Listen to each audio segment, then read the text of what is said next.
వ్యవసాయ రంగాన్ని కబలిస్తున్న కార్పొరేట్ కంపెనీలను దేశాన్ని నుండి తరిమి కొట్టాలని ఏలూరు జిల్లాలో సంయుక్త కిసాన్ మోర్చా నిరసన పట్టింది. సంయుక్త కిసాన్ మోర్చా ఇచ్చిన పిలుపులో భాగంగా రైతు సంఘాల సమన్వయ కమిటీ కార్మిక సంఘాల నిరసనకు దిగాయి. ఈ సందర్భంగా వారు మాట్లాడుతూ మోదీ ప్రభుత్వం కార్పొరేట్ కంపెనీలకు మద్దతు పలకడంతో కార్మికులు రోడ్డున పడుతున్నారని ఆవేదన వ్యక్తం చేశారు. కె. శ్రీనివాస్, ఆంధ్రప్రదేశ్ రైతు సంఘం రాష్ట్ర సహాయ కార్యదర్శి. దేశవ్యాప్తంగా ఈరోజు సంయుక్త కిసాన్ మోర్చా కార్మిక సంఘాలు ఇచ్చిన పిలుపులో భాగంగా క్విట్ ఇండియా డే సందర్భంగా కార్పొరేట్స్ క్విట్ ఇండియా అనే నినాదంతో ఈరోజు దేశవ్యాప్తంగా పెద్ద ఎత్తున నిరసన జరుగుతూ ఉన్నాయి. అందులో భాగంగానే ఈరోజు ఏలూరులో రిలయన్స్ షాపింగ్ మాల్ దగ్గర ఈ నిరసన కార్యక్రమాన్ని నిర్వహిస్తూ ఉన్నాం.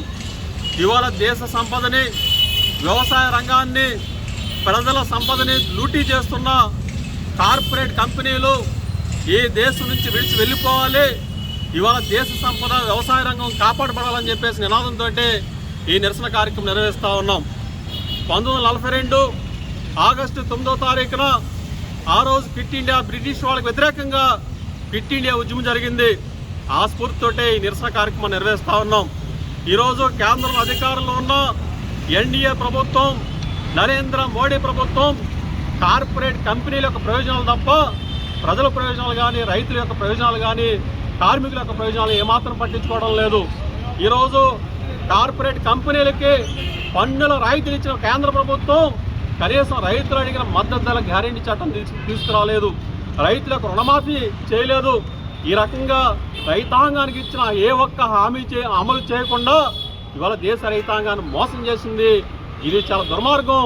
ఇవాళ కార్పొరేట్ కంపెనీల ప్రయోజనాలు కాపాడుతున్న ఈ నరేంద్ర మోడీ ప్రభుత్వం యొక్క ప్రజా వ్యతిరేక విధానాలు, కార్మిక వ్యతిరేక విధానాలు, రైతాంగ వ్యతిరేక విధానాలకు నిరసనగానే ఈ నిరసన కార్యక్రమాలు నిర్వహిస్తూ ఉన్నాం. ఇప్పటికైనా కేంద్ర ప్రభుత్వం మద్దతు ధరల గ్యారెంటీ చట్టాన్ని తీసుకురావాలని చెప్పేసి కోరుతూ ఉన్నాం. రైతులకు రుణాలు మాఫీ చేయాలని చెప్పేసి కోరుతూ ఉన్నాం. కార్పొరేట్ కంపెనీల లూటి నుండి వ్యవసాయ రంగాన్ని కాపాడాలని చెప్పేసి ఈ సందర్భంగా మేము డిమాండ్ చేస్తూ ఉన్నాం.